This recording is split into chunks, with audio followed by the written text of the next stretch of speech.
ગીર સોમનાથના ઉના તાલુકાના રેવદ ગામમાં એક હૃદયદ્રાવક ઘટના. કમોસમી વરસાદના કારણે પાક નિષ્ફળ જતા ખેડૂતે કૂવામાં ઝંપલાવી આપઘાત કર્યો. 49 વર્ષીય ગફાર મુસા ઉંડે પોતાના શરીરે 3 ફૂટનું વીજપોલ બાંધી કૂવામાં ઝંપલાવ્યું હતું, જેથી બહાર ન આવી શકે. ઘરે ન ફરતા દીકરીએ કાકાને ફોન કર્યો. શોધખોળ દરમિયાન કૂવાની ઓરડી પાસે મોબાઈલ, બૂટ અને શર્ટ મળ્યા.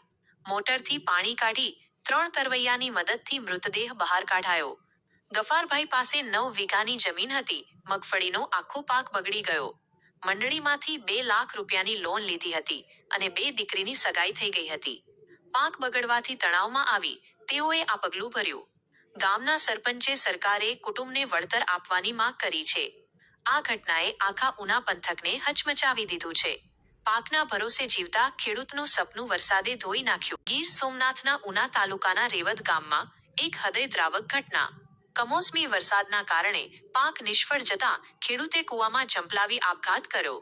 49 વર્ષીય ગફાર મુસા ઉંડે પોતાના શરીરે 3 ફૂટનું વીજપોલ બાંધી કૂવામાં ઝંપલાવ્યું હતું, જેથી બહાર ન આવી શકે.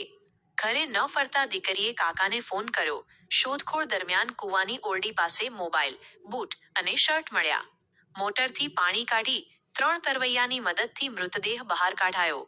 ગફારભાઈ પાસે 9 વીઘાની જમીન હતી. મગફળીનો આખો પાક બગડી ગયો. મંડળીમાંથી 2 લાખ રૂપિયાની લોન લીધી હતી અને 2 દીકરીની સગાઈ થઈ ગઈ હતી. પાક બગડવાથી તણાવમાં આવી તેઓએ આ પગલું ભર્યું. ગામના સરપંચે સરકારે કુટુંબને વળતર આપવાની માંગ કરી છે. આ ઘટનાએ આખા ઉના પંથકને હચમચાવી દીધું છે. પાકના ભરોસે જીવતા ખેડૂતનું સપનું વરસાદે ધોઈ નાખ્યું.